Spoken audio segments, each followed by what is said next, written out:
好，講下教聲先。先講唔使開機殼嘅幾塊 CD 鍵，我最鍾意將呢塊最唔起眼嘅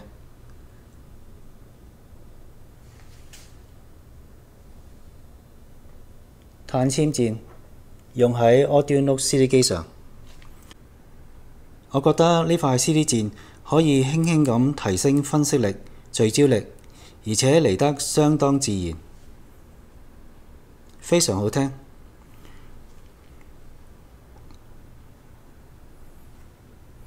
呢塊同樣係碳纖鍵，我鍾意將佢用喺 Fader CD 轉盤度。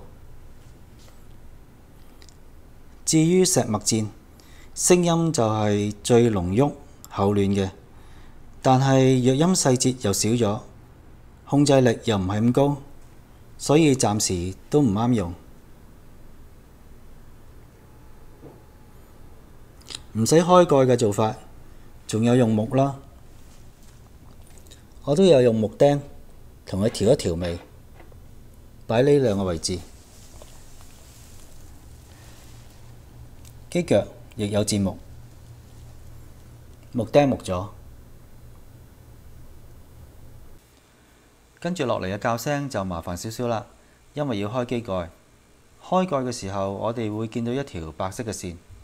呢條白色嘅線係要嚟連接 CD 艙門同埋機內線路板嘅。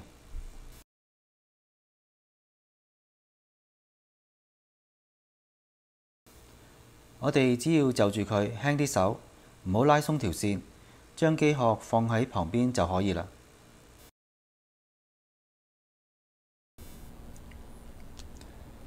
打開機殼，裏面有兩個位置，我哋可以好容易、好方便咁樣去提升音響威力。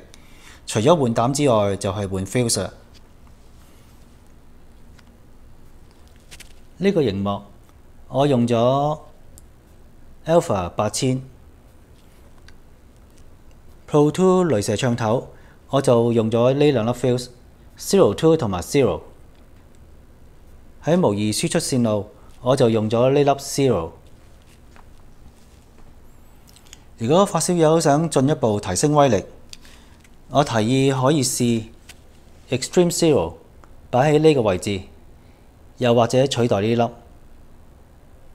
留待發燒友慢慢試啦。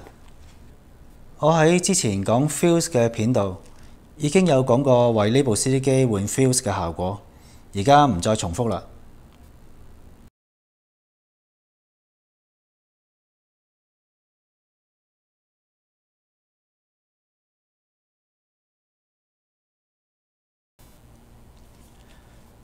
呢部 AudioNote CD 機嘅模擬信號輸出部分用咗兩支 ECC88，即係 6DJ8。左邊嗰支係原裝膽，用咗俄羅斯型號 6H23N， 即係 6DJ8。右邊嗰支係我個心水，我換咗兩支呢款 Mullard E88CC/01。呢隻膽我之前條片講 AudioNote M1 封爐嗰陣時已經有提到，而家唔再重複太多。我鍾意呢款膽嘅聲音甜潤溫暖，空間又大，控制力又好，非常好聽，可以幫助提升呢部 CD 機嘅音響表現。如果拆開機殼換開膽，不妨拆埋個膽罩。後邊有兩個膽罩，係我喺呢部 AudioNote 前級身上拆落嚟嘅。呢部 4.1X 嘅膽罩有啲唔同，好難成個拆出嚟，但係我都會將佢掹起，唔好直接壓住支膽，音場就會更加大，弱音細節更加多，聲音更加生動自然。大家不妨一試。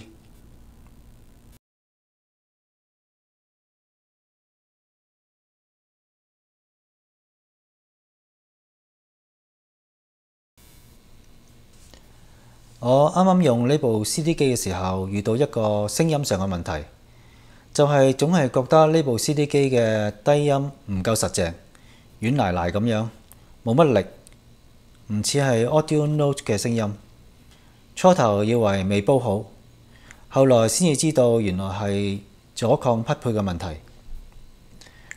呢部 CD 機用咗兩支 6DJ8，經電容輸出，阻抗係低於2K ohm。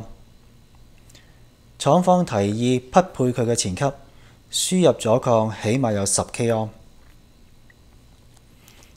但係我當時用緊呢部黑色嘅 Dignity Audio 無源前級，呢部無源前級嘅輸入阻抗只有1.6K ohm，係遠遠低於廠方要求嘅10K ohm。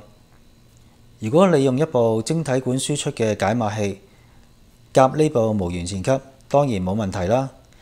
又或者你用呢部 AudioNote CD 機夾一部有源前級，好似呢部 AudioNote M1，又或者係下邊嗰部 Soundmaster 前級咁樣，亦都係冇問題。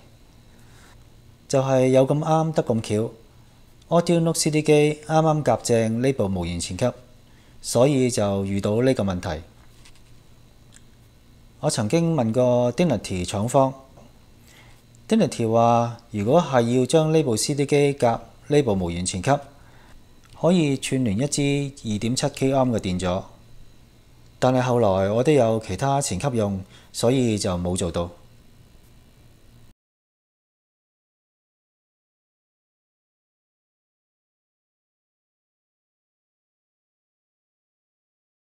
好，今日嘅分享到此為止。如果你有一部 AudioNote 嘅器材，你開蓋之後閂返埋個蓋，遇到扭螺絲嘅問題，不妨睇埋以下一段片啦。好，下次見。有部分 AudioNote 嘅器材拆殼就容易，但係如果想裝返就冇咁輕鬆啦。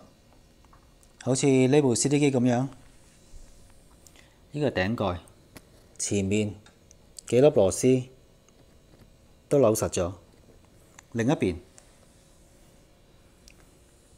我哋見到個螺絲窿剩返半個。如果喺呢個時候將螺絲扭入去係扭唔到嘅，我就會借助一啲工具，將呢個鉗插入個窿度，然後將佢移返正。我哋睇下呢個窿。好，我嗰邊移返個窿啊。我哋見到個窿而家擺返喺中間，呢個時候將螺絲扭入去就可以。